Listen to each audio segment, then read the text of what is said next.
Hey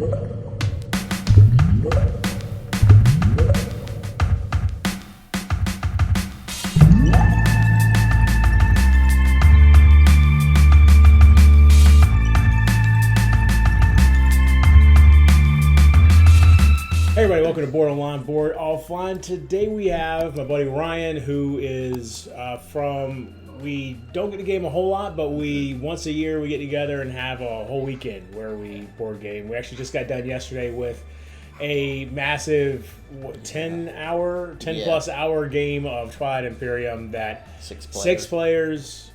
It was, I got entirely eliminated with about 2 hours left. Tell everybody about your performance. Yeah. I tried to play. There were two major factions, two major alliances, and I tried to play both sides, and it didn't work out for me. And the alliance that did hold together ended up winning the game. Yes. Anyway, so that's a story for a different time. If you make an alliance, you should really think about holding on to it longer than I did in the game. So we're gonna be doing his top 10 games of all time. How long have you been playing games? What was it? About 4 years now, maybe 3.5. What was the very first board game? Kingdom Death Monster. Yeah, so I started off with the easiest of games. Yeah, he didn't come play my copy of it. He actually bought his own copy as the first game he ever played. But it was your YouTube channel that got me into it because I saw it as your number one and said, why would this game be the best game ever? And I'm very thankful for actually seeing that because I love the hobby now. And now you haven't played Kingdom Death in a few years. No, I have not played. Yeah, that's what got me into it. But yeah, sadly, I haven't played in probably over 2 years. Campaign games take up a lot of time, so he's been just expanding his collection exponentially in those few years. Your wife isn't too happy about it, but yeah. But.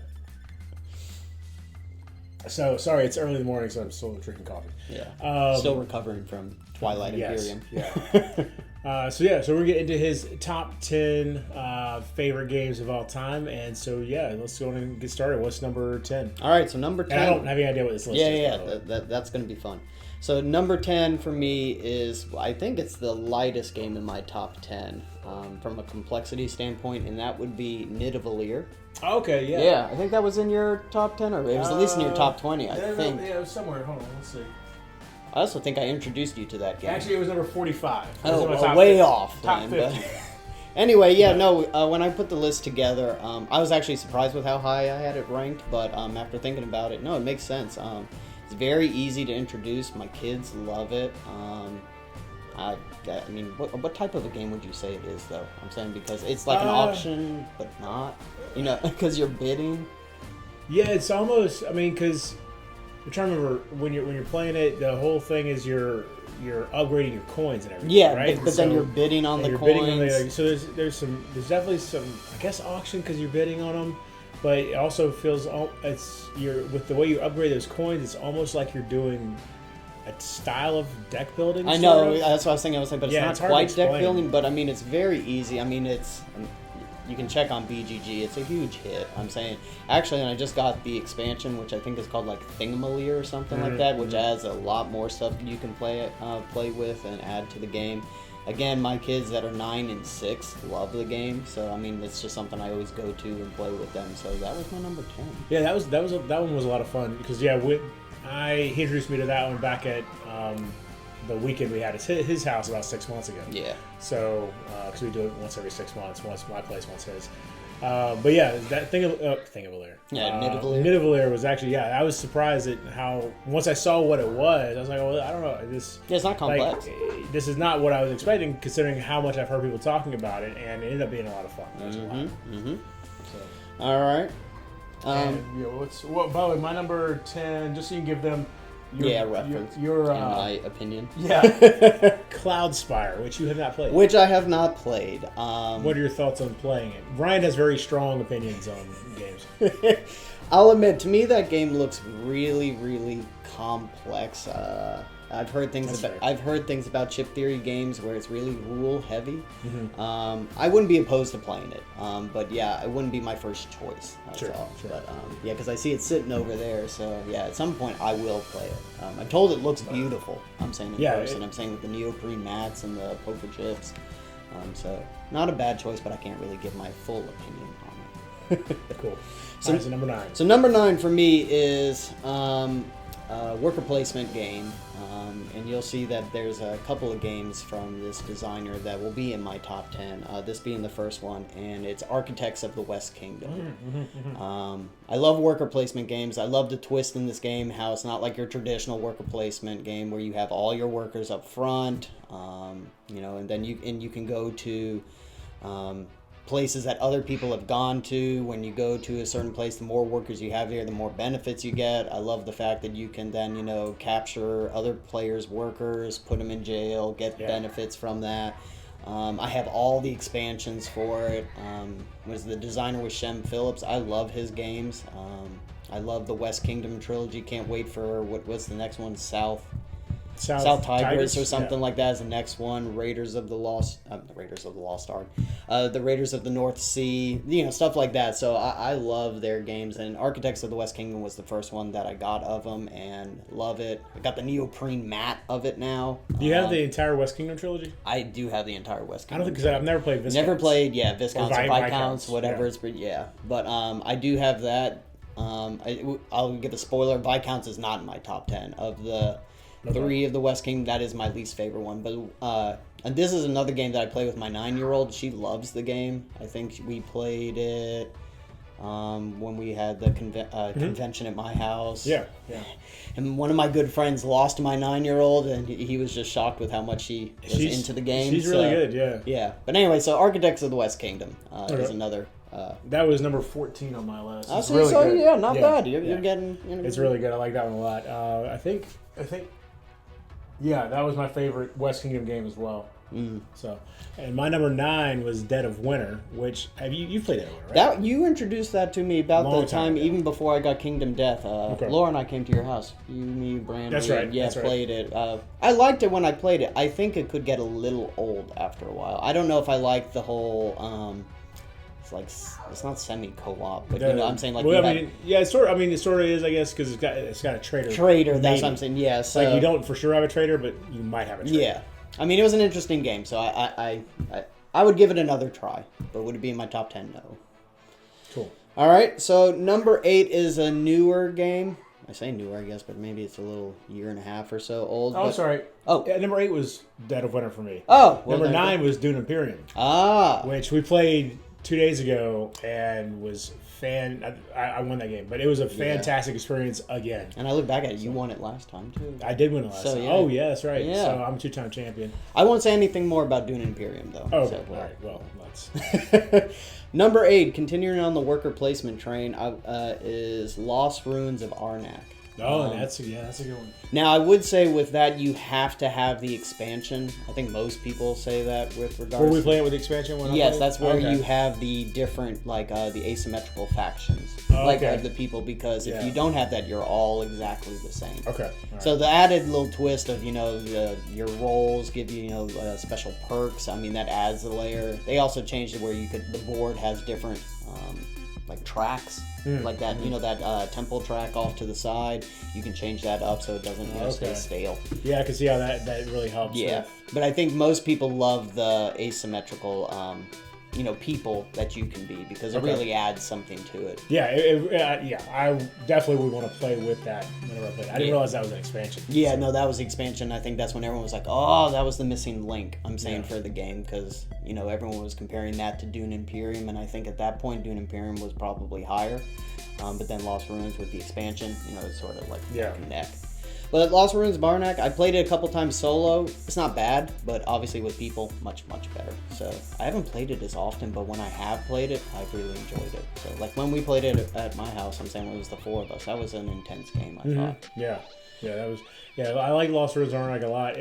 I only played it the one time, but it made it to number, where was it? 11 on my list.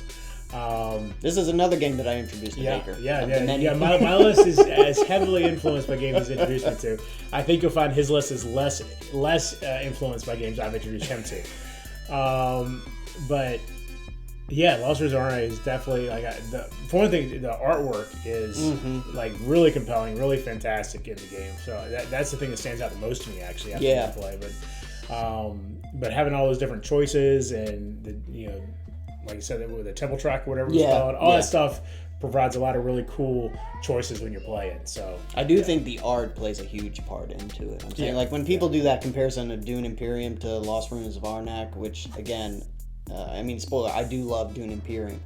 And the art's not that bad, but to me, Lost Ruins of Arnak's art crushes Dune Imperium. I agree. All right. We already heard your 8, right? My 8 was Dead of Winter. Yeah. Yep. All right. So number 7. When I made this list a couple days ago, this game was at number 7. I would probably drop it down 1 or 2, so it's not really after yesterday. And that would be Twilight Imperium 4. And the caveat for that is because that was the first time. Now, I've only played it 3 times. And for it to be in my top 10, I'm saying when I made this list for only playing it 2 times, I'm saying fantastic game. Love the game. But playing it for as long as we did yesterday, which was 10 to 12 hours. I'm saying when you take into account, I feel like everything. Well, when you take into account the meal breaks, it was about 12 hours. Yeah. So it was 10 to 10 and a half hours of gameplay. Yeah. And but still, I just meant because even when we were taking the breaks, we're still talking about the game, strategizing, stuff like that. I love the strategy and I love the thing, but it was with 6 players, which I think is the max prior to the expansion. That's a long... I'm saying, like, it went fine. It went fine for the first, half to even 2/3 of the game. But then when you start getting to heavy combat... We got through... when you're playing it, you have different... what are they called? Not agendas. Goals? Objectives. Personal objectives. Or public objectives that come out. The first 5, and you only end up having 10 for the whole game. The first 5 were revealed within the first... We had just passed the 3-hour mark. Yeah. We got the first 5 agendas revealed, or objectives revealed. But then, and that was within 3 hours, and then it took another 7 hours to complete the rest of it. Yeah. So it definitely bogged down as we got deeper into the game. Now, granted, we did try, foolishly, I think, to say, hey, let's go from 10 as the game-winning victory points. To 14. Yeah, so now we sort of invited ourselves to playing a massive game. If we had done 10, the game would have finished just past 8 hours. Again, it's number 7. So and if I said I would drop it, 1 or 2, it's still in the top 10. Love the game, love the strategy, love the negotiating, love the I love everything about it, but I do sort of hate the whole, like, you can build a fleet and you could just roll 3 1s. I'm saying in the War Sun can get taken out by cruisers or whatever. The 2 of us went at it and we pretty much wiped each other out. We crippled each other pretty bad, and then I will say, as far as the amount of time it took, one person was brand new to the game. The faction he was using ended up with a ton of technologies. Yeah, good point. And so he was dealing with a lot of analysis paralysis every time we get back to his turn. Literally one of his turns took 20 minutes of deciding what to do. Yeah. And in the grand scheme of a 10-hour game, it's hard to argue. It's hard to tell him to speed up, but that definitely added to it. When you have... and on the other side of things, there was one battle where I was rolling nothing but 10s. Yeah. Just rolling. And it's the luck of the draw, but I still feel like, obviously, over the course of an entire game, that probably balances out for everyone. But if you have a single battle where you roll terrible and it's like your entire fleet's there, then that can really be a big game-changing moment for you. But again, I know talking sounds more down on the game, but still love the game. It's fun. It's just doing the 6 with the 6 players with a 14. 14, I think was the biggest part of it. Biggest mistake. Yeah. So. And this was number 15 for me. Okay. So. Yeah. Would you change it after yesterday, though, just out of curiosity, or is it basically 15 feels right. I don't see it leaving my top 20. I think when I make the list next year, next May, it'll still be in the top 20. I feel for sure. Yeah. So. All right. Number 6. My number 7 was Orleans. Okay. Which you haven't played. Right? And I honestly don't have any. But see, you like games like what's the wine game? Viticulture. No. Well, you like Viticulture, but what's the other one you like? Vinos? Yeah, Vinos. I'm saying right? You like those style of games, like the heavy Euro style Yeah, games. it depends on. And this isn't a heavy Euro; it's just a Euro. But yeah, I'm not opposed to I kind of Euros. think you might. I kind of think you might like it, but you're just saying from the looks of it. From the looks of it, it just looks bland and boring. Yeah. Now, granted, I mean, I don't judge. Well, no, I'll be honest. I do judge. I do judge games based upon their look because I feel like, I mean, if you're gonna put the effort into it, I mean, still, you don't have to make it, as vibrant as Lost Ruins, but you put something into it. I'm saying from a presentation standpoint. Well, and I'll admit, with Orlean, the cover turned me off of it forever. Yeah, see, and that's what I'm judging on, I'll be honest, is the cover. I haven't really seen the game. But people kept talking about it. I was like, you know what, let me give it a shot. And then I really ended up liking it. Me and Brandy both really like that one a lot. Yeah, so I'm not opposed to trying that. All right, so number 6. Another game that I introduced Baker to. Do you think you can guess which one it is? I know I've introduced a bunch, but you did love it. Or I think you loved it. I'll say that. Dune Imperium? No. All right. One more. You only played it once. Well, I mean, so it's so it's not like Anachrony or. So it wouldn't be Anachrony. It wouldn't be Beyond the Sun. I don't know. But... Laura loves it. Oh, Brass. There you go. Oh, yeah. Brass Birmingham. Haven't played that game honestly in a while now, but I love that game. I don't even know why. I'm saying because it's just so different from the type of games that I like. What do people say? It's an economics game or so? I mean... Yeah, there's some route building in there. Yeah, but I mean, I love the art. I love the decisions you make about, like where... I mean, the card play, dictating where you can put your industries, the type of industries you're going to put, having to network to build from one city to the other to try to then get it out, to the market. The back and forth of, do I take that person's iron or do I, get my own coal here? Worrying about getting the beer to deliver the stuff. I'm saying I just... and if I didn't say before, the art to me is fantastic. The board looks great. The redone, the new art. For Brass Birmingham, and I'm talking, of course, the newer one. I'm saying the box looks beautiful. The set I got had the poker chips. I'm saying like the thick clay ones. So I mean, the components are nice. Everything about the game I love. I can't wait till I can teach it to my 9-year-old because then I'll have somebody else to play. She's probably getting close. I don't know if she can handle it. No, I don't think quite yet. But I bet by the time she's like 11, she could probably handle it at the rate she's going. But I like how the game is split into 2 different eras. So you're basically setting up like the best that you can, sort of your network in the first era, so that hopefully then if it doesn't optimally work out, you're still getting it prepared for the stage 2. Well, so remind me because the 2 era thing was one of the most compelling things for me with the game because I'd never seen that before in any other game. Remind me when the second era starts, don't you lose a lot of your network? Yeah. So you do and you don't. I'm saying so like if you build up your factories or whatever you want to call them. If they're like stage 1, when you go into the next area, yes, you lose them. But if you try upgrading them up to a certain level, I think it's even stage 2. I'm saying or maybe stage 3. I think it was stage 2. But then those buildings, you get the victory points from at the end of the first era, but then they will remain there for the second part of the era. So you could already have, established factories. So as long as you put the work into it and then you're going to maintain it. Yes. But if you just stick something out and don't really... Yeah, if you're just trying to get points immediately in the beginning of the game, I mean, that's great because then you could at least build up somewhat of a lead, but you'll be at a disadvantage when you go into the second half. Cool. So... number 6 for me is Hadrian's Wall, which you have not played. I've not played there, but I keep hearing good things. Yeah, maybe that's what we'll play right before you leave today. But Hadrian's Wall is... All right. Love that game. Number 5 is a game that I wish we were able to play yesterday, but we had 6 people, so we were limited because it only allows 4 people, and that would be Root. Yeah, that's my number 5. Is it really? Yeah. Yeah, no, I love Root, and I just introduced this to my 9-year-old, and she loves it too. She's only played as the cats, and I think the moles, but she likes the cats. I'm saying because it's simple, but I love it. Y'all play with the cards when you're playing? Like you play the full rules? Oh, yeah, we play the full rules, yeah. Now, I'll admit, does she fully grasp the goodness of the cards? Like I'm saying, like certain ones that, you put out and you have that ability for the rest of the game? Probably not. So, I mean, I'm easing her into it, but I mean, she loves it. I've tried to introduce my wife, into it, she is not a fan. So, yeah. So it's hard to get it. But I mean, I think everybody who would be watching this video knows about Root. I just got the newest expansion. So what is it? The Iron Keepers, like the raccoons, and the Lords of 100 is the rats. Okay.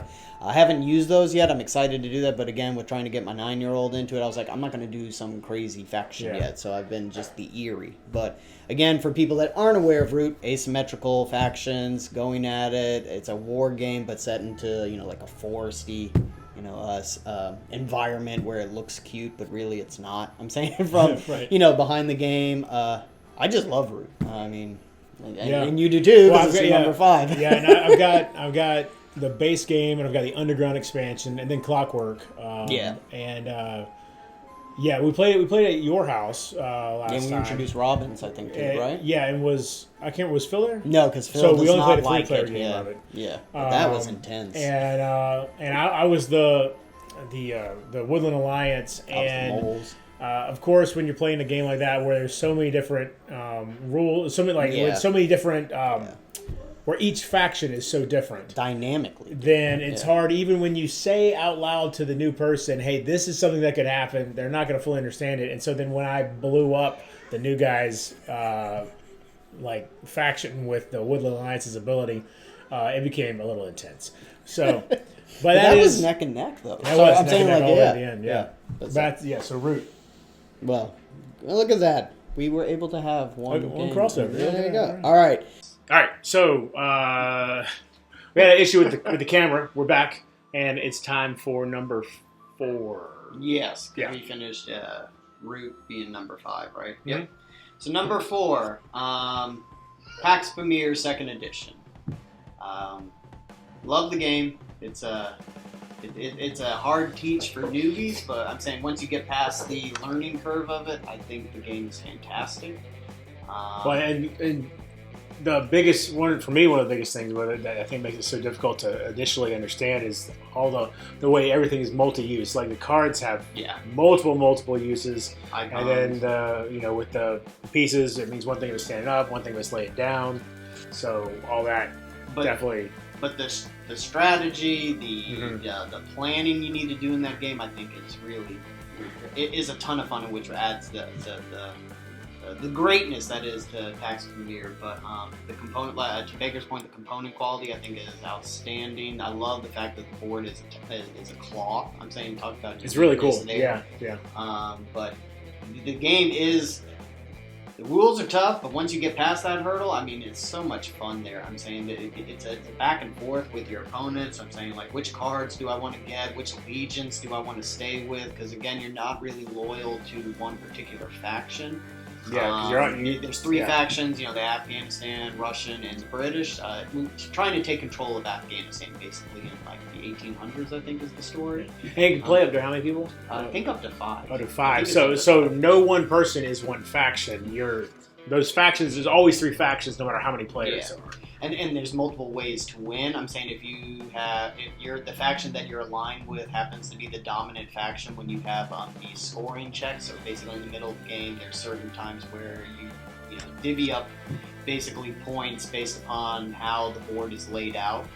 If your faction is way ahead, I'm saying, of the other 2 factions and you're aligned with them, you get a massive amount of points. But if other people are also aligned with that same faction, then you sort of break those points up. Amongst people. So it's really a nail biter to try to gain points. And I love the fact, too, that the game has a set amount of rounds, but if you happen to just completely dominate, you could win the game, I'm saying, after round 1 or 2. There's 4 rounds of score checking, but depending upon how you perform, you can end the game just like that. We saw, when we played it here, we saw that, because we had...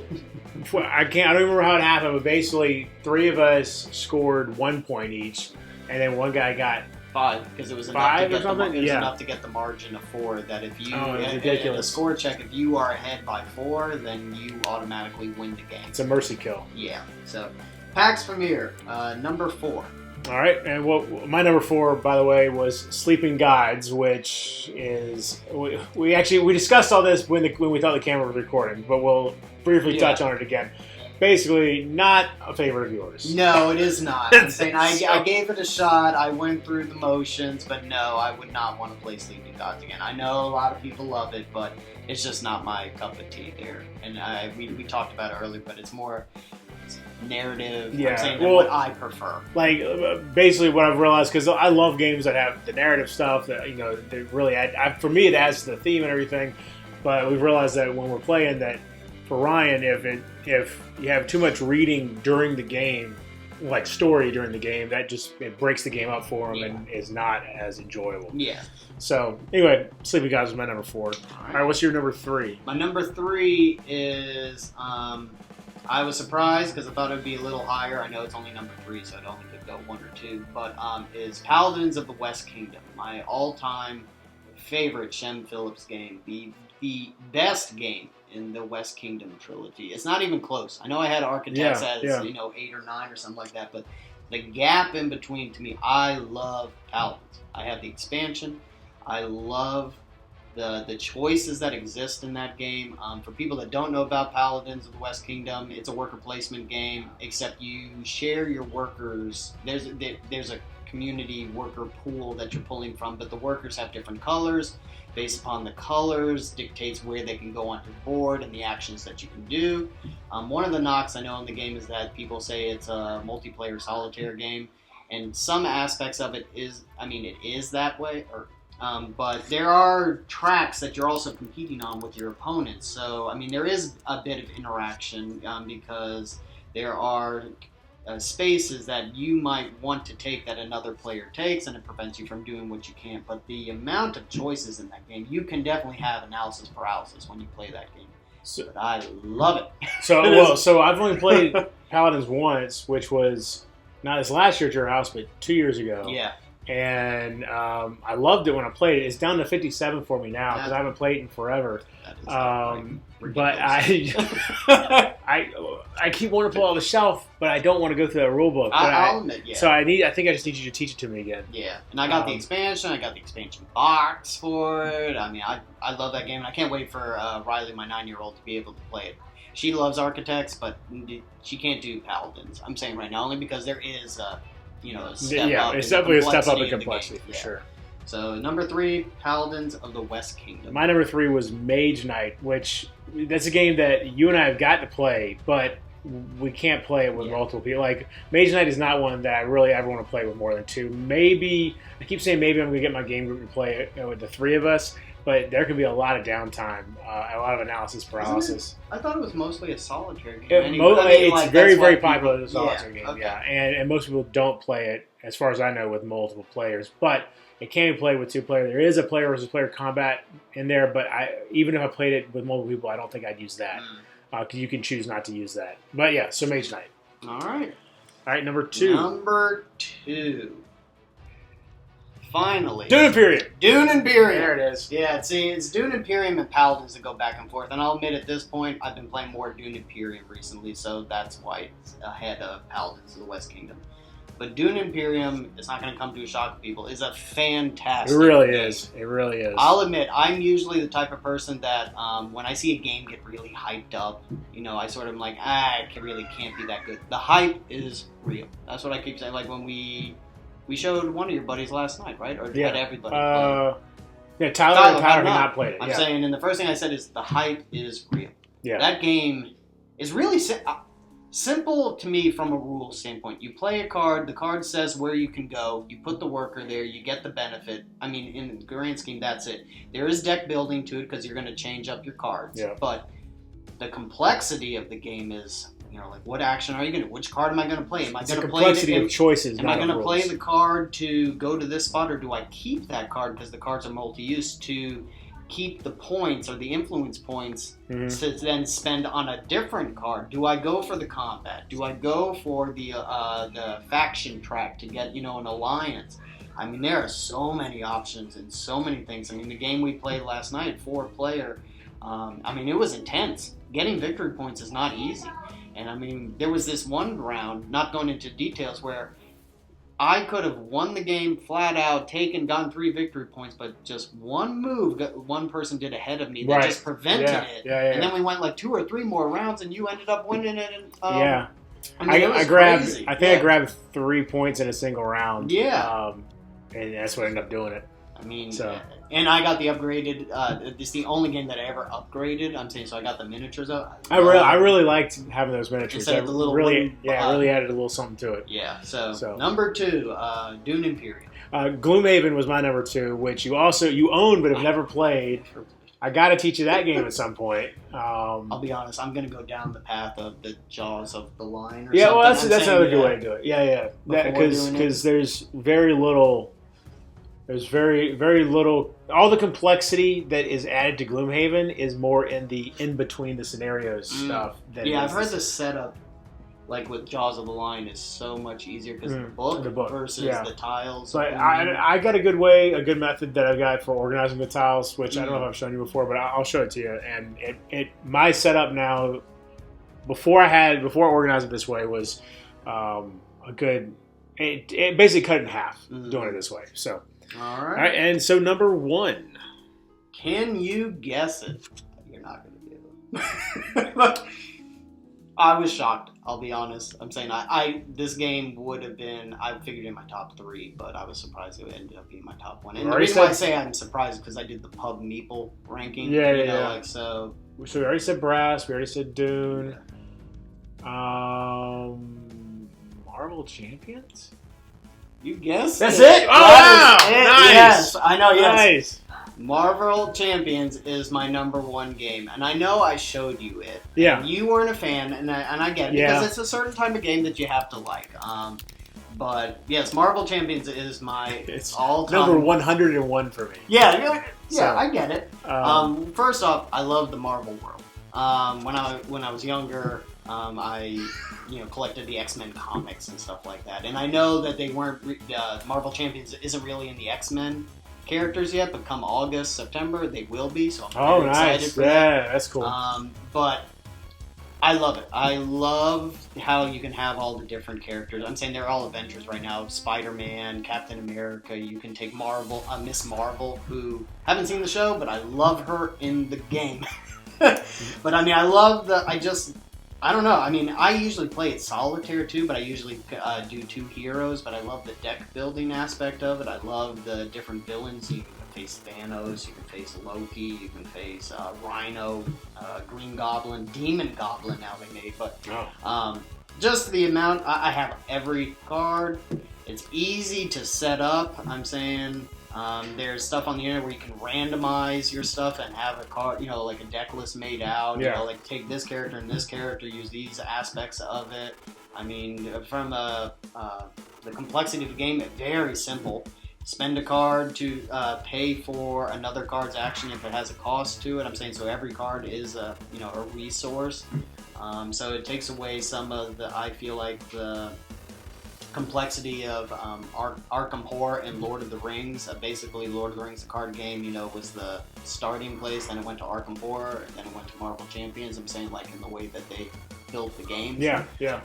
But Marvel Champions is so easy. I'm starting to get Riley into it. If I want to play it, it takes like 20 minutes. I mean, I feel like the art is great. You mainly play it solo, right? I did, yeah. I play solo, but with 2 heroes. Right. So, yeah, I mean, I don't do like what they call true solo, which is 1 hero. I like using 2. But... Well, we played a 3-player game the one time I played it, and it was also towards the end of a long day of heavy gaming. I do want to give it another shot, and I wonder if solo would be the way I'd like it the best. Card games, to me, like card games, that doesn't seem to be up your... There's not a lot of... And I don't really have card games. I'm saying Marvel Champions. I tried Lord of the Rings, the card game. I know everyone talks Dale of about Merchants it. is the highest card game on the list. Not a big fan. I tried Arkham Horror. I know everyone's like, oh yes, it's a great game. But to me, I don't like the aspect of getting killed every time. And everyone says, well, that's what Arkham Horror is. And I'm like, well, no. To me, it's not enjoyable. I mean, like, yes, I want to grind out and lose every time. No. But Marvel Champions is my number 1 game. I was thinking of putting Madara, but I sure. Yeah. Yeah, talk about games that he wants nothing to do with.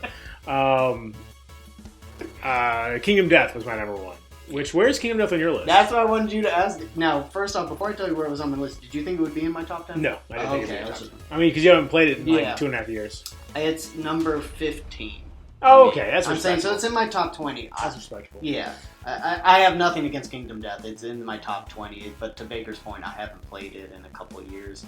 I think it's the campaign nature of it, right? Like, you don't want to dedicate the time. So what happens is, when I played Kingdom Death, I know I'm going off on a quick tangent, but I just want to say, with Kingdom Death, I was so into it. I got all the way to whatever it was, Lantern Year 30, playing the Gold Smoke Night. Gold Smoke Night. I had everybody ready to go, put the hours and everything in it. 10 minutes in, I'm dead.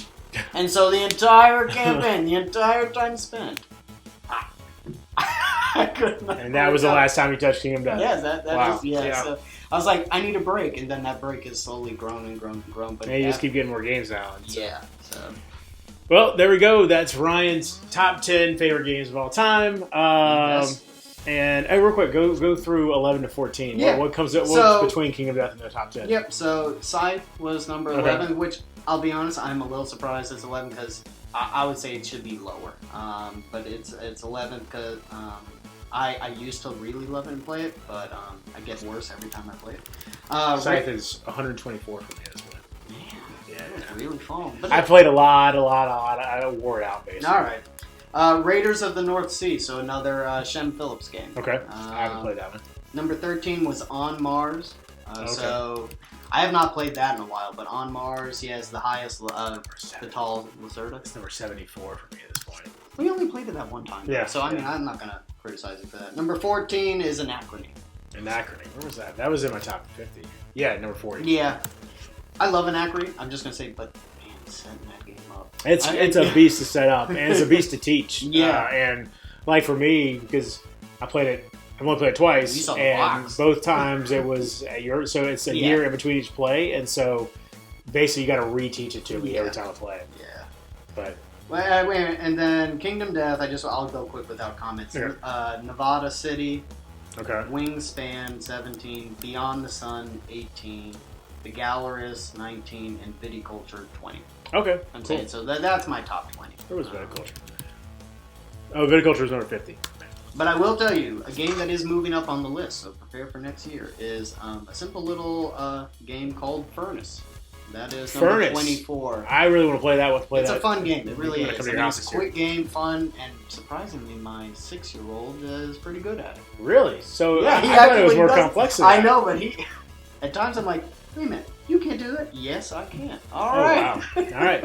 Well, so there you go. That's Ryan's top 10 plus 10 more. Yeah. And thanks for watching. Be sure to come back for more videos. I've got, what's coming up next? I got some instructional videos for Streets. And then we'll see where we go from there. Anno 1800 is coming up pretty soon. And until next time, for Board Online, Board Offline.